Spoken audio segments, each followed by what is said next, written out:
du samay wax président moo ko wax ak le premier ministre également alors Cheikh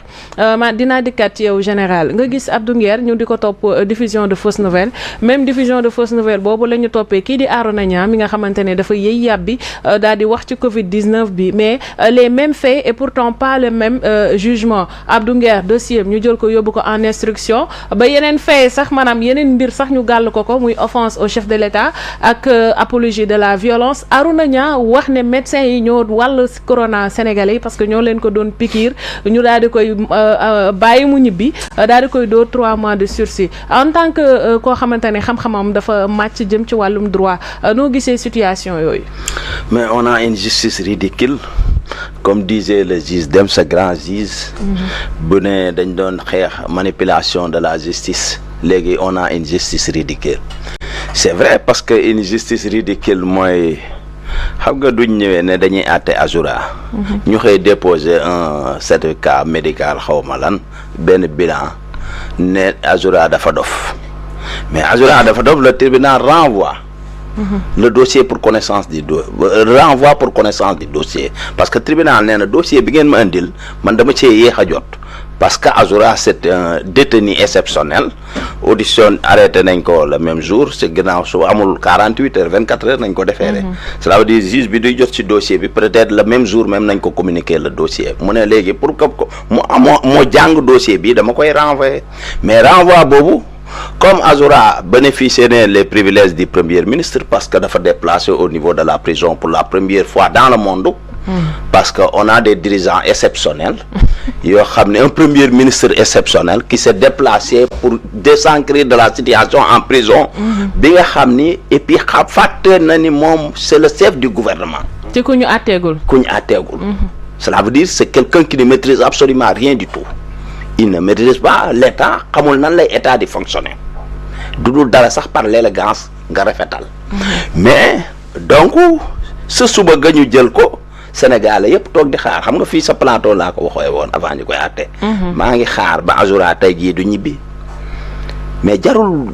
chercher de midi à 14 heures ñun ñëpp xamoon nañu il va rentrer le même jour. kon da nga jàpp ne le premier ministre dafa am mais si parquet. non attends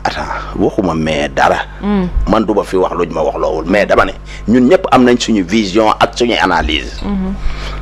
parce que aw benn élément de preuve bu ma montré mais dama ne j'ai mes analyses que Azoura bi nga xam ne bénéficié na pour la première fois dans le monde waxuma au Sénégal un premier ministre ñu jàpp nit mu déranger dem sa prison ba seeti ko Ousmane Sonko c'est le premier ministre de la République du Sénégal. comme ni ko la maire waxee ay boy yu curieux yi yoo xam ni loo fi tegoon ñu jëm koo défendre nee nañ sax c'est le président du parti moom moo déplacé pour seeti Azoura. mais est-ce que aussi du premier ministre Sénégal war a yemale ñëpp même bi mu duggee ci prison waroon na mun a seeti détenu yëpp parce que ñoom ñëpp ci ay njabootam nañ. déet buy nelaw sax c'est le premier ministre du Sénégal. waaw tant que décret bi président changé wu ko xam nga décret moo ko fal tant que décret baa ngi fa buy nelaw sax c'est le premier ministre. ça veut dire loolu day indi frustré. boo xam ne da koy def ci prison bi day jouer beneen affaire. parce que du dee yow da nga am say njaboot jiite leen ñoom ñëpp kenn am ci jafe-jafe nga xëy jëm seeti kooku ñi ci des toog di xaar. ba pare buñ fàtte ni le premier ministre en personne moo ne ñun sama njaboot ñu ngi leen di songu di matin au soir mooy waral en pleine campagne électorale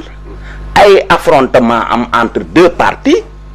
mais ñu jàpp benn parti ba dóor leen ay peines yoo xam ne kenn mësu koo gis 3 ans d'emprisonnement ferme. ça ne s'est jamais vu à Saint-Louis. Barthélémy Diaz waaw oui. ça veut dire que nit ñi dañuy teel a fàtte. mais ñun on a un pouvoir exceptionnel liñ doon xeex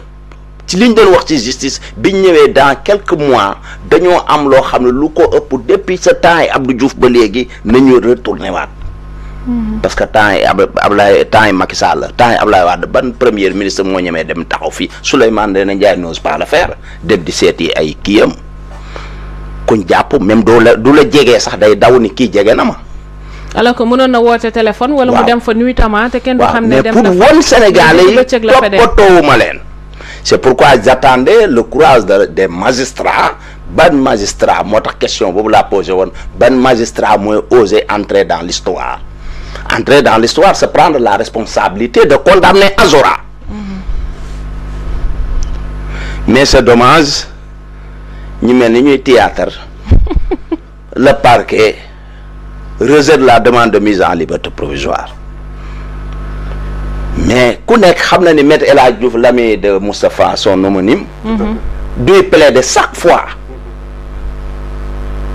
da ngay gis du demander liberté provisoire benn détenu même du juge bi nangoo parquet bañ danaan monsieur le président je renonce ma demande de mise en liberté provisoire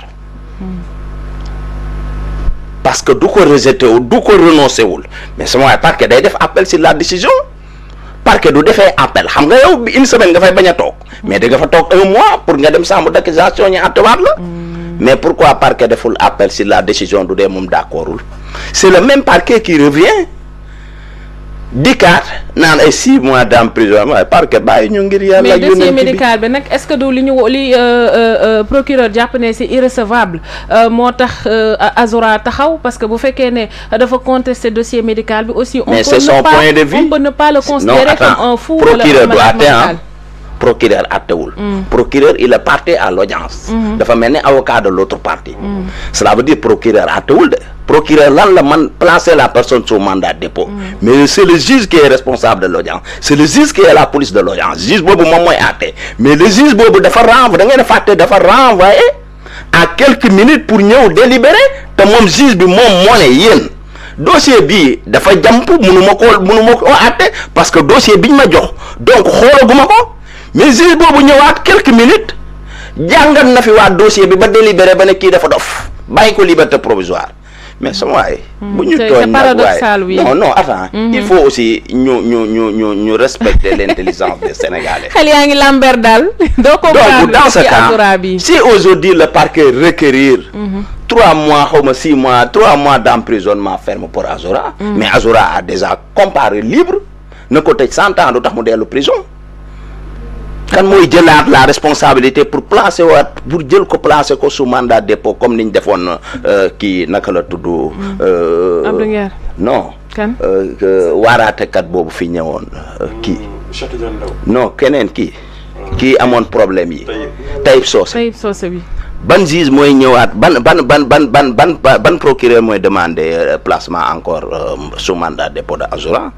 parce que si la personne compare libre même s'il est condamné à 10 ans d'emprisonnement ferme du démarrer prison. mais maintenant Cheikh man j'aimerais bien savoir quelles sont les conséquences bu fekkee ne prouvé nañ que ni dossier médical bi c'est un faux. waaye non buñ ci xoolal sama dossier médical bi mënut a baax. xam nga yow mii rek doo demoon hôpital am benn picc nii rek. mais médecin bi du la defal ay analyse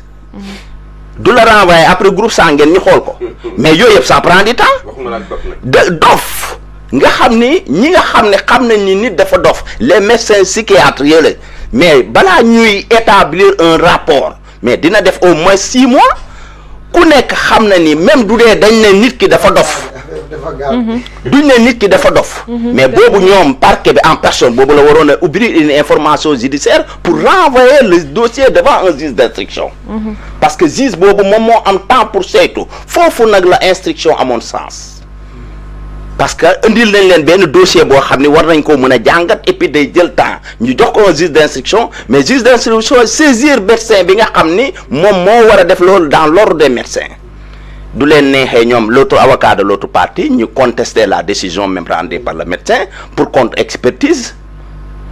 mais affaire dof pour la première fois ñu yóbbu ko en flagrant délit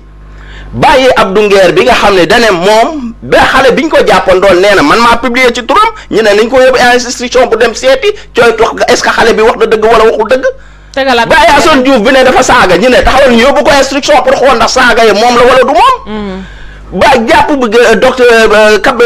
commissaire Keïta yóbbu ko instruction pour xool ndax waa ji mais sama waay bu ñu tooñ quoi vraiment doy na waar de comme neex defal lu la neex àtteel lu la neex mais ñun am nañ suñ gëm-gëm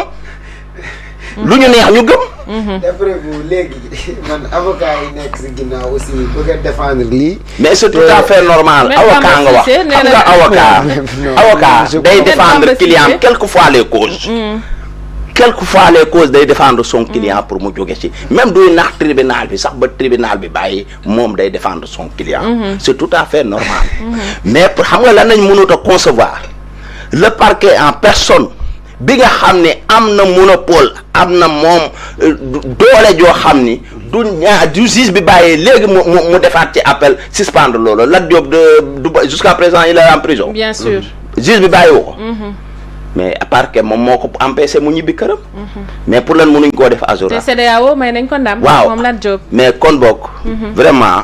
comme disait ce grand juge Dème on a une justice ridicule mais dans ce pays de quoi qu'on puisse dire aussi il y a des grands magistrats qui sont là. magistrats yooyu vraiment à la fin sax ñëpp nag mënuñoo mbokk ci benn cas saak parce que doo xoolee juge bi rendre la décision de Bougane à Tamba xale bu jigéen la te rendre na une grande décision bàyyi Bougane mu dem ñibbi këram. très bien comme ni nga ko waxee rek ah bu ñuy melee nii ña ca des moom mel neneen alors doyen mu mel ni tey Azoura Fall il est un peu l'intouchable parce que bu fekkee ne en 48 heures wala 72 heures